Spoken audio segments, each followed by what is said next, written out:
Hello everyone, my name is Lauren and today we will be discussing Hashimoto's thyroiditis.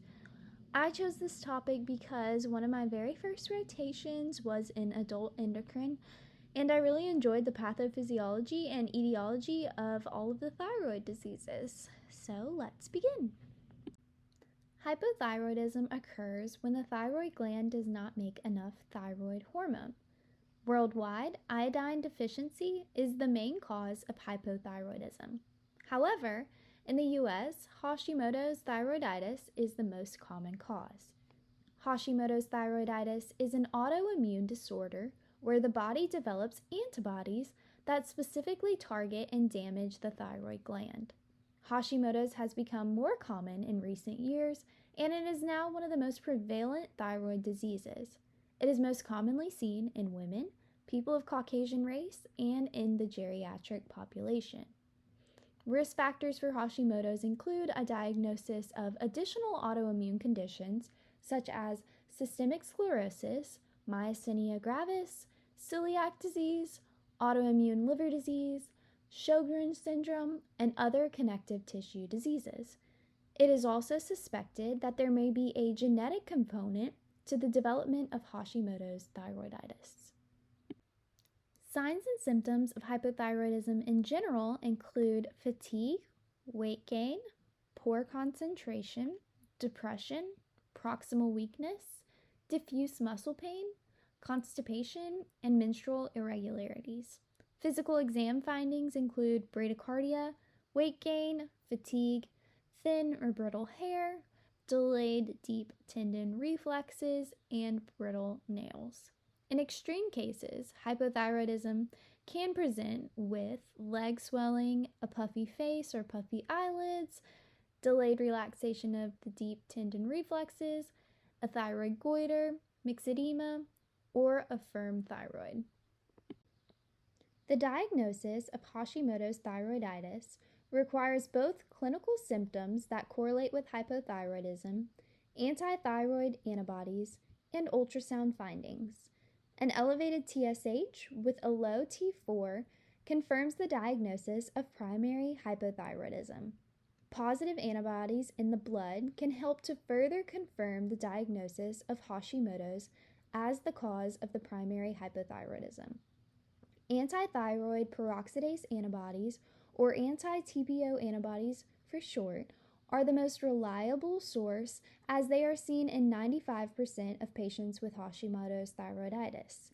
In patients who do not present with positive anti-TPO antibodies, another test is called anti-thyroglobulin antibodies, which are positive in 60 to 80% of patients with Hashimoto's.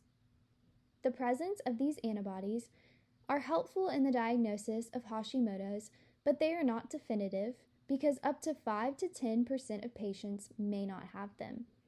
Ultrasound findings such as decreased echogenicity, heterogeneity, hypervascularity, and small cysts can suggest Hashimoto's and help with diagnosis.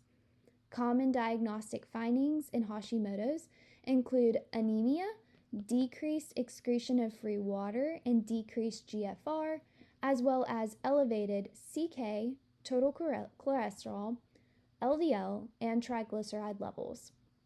Hashimoto's can be distinguished from other causes of thyroiditis due to its autoimmune etiology. It's in the absence of pregnancy and by the specific diagnostic features. Other types of thyroiditis, such as drug-induced, infectious, postpartum, radiation-induced, fibrous, subacute, post-viral, and silent thyroiditis, have different etiologies and can be distinguished from Hashimoto's by the patient's history. The main treatment for Hashimoto's is synthetic levothyroxine, or T4, also known as Synthroid. It is usually given at a dose of around 1.6 to 1.8 micrograms per kilograms of body weight. Treatment aims to achieve a normal TSH level and to reduce hypothyroid symptoms, often requiring lifelong medication. Patients who are healthy, less than 50 years old, and without heart disease should be started on the standard full dose of levothyroxine, while patients who are older than 50 or who have cardiovascular disease are recommended to start at a reduced dose. Patients who are pregnant should increase their dose of Synthroid by 20 to 30% because of the potential harm or loss of pregnancy that can occur with low thyroid levels during early pregnancy. This typically translates into the addition of 2 pills per week during the beginning of the first trimester. TSH levels should be checked every 6 to 8 weeks, and adjustments in medication dosage should be made to achieve appropriate TSH levels and relief of symptoms. Focusing on an anti-inflammatory diet and carefully controlling vitamin D intake may help with the treatment of Hashimoto's. Studies have shown that these diet changes may help Hashimoto's thyroiditis patients to reduce their reliance on medications, slow down the disease progression, and prevent relapses. When compared to untreated patients, patients who were treated for hypothyroidism were shown to have a lower all-cause mortality rate. Patients with Hashimoto's thyroiditis who are left untreated are at an increased risk of several complications, such as the development of a thyroid goiter, which is generally not an issue unless the goiter is so big in size that it affects swallowing and breathing. It can also cause depression, memory loss, and Hashimoto's encephalopathy.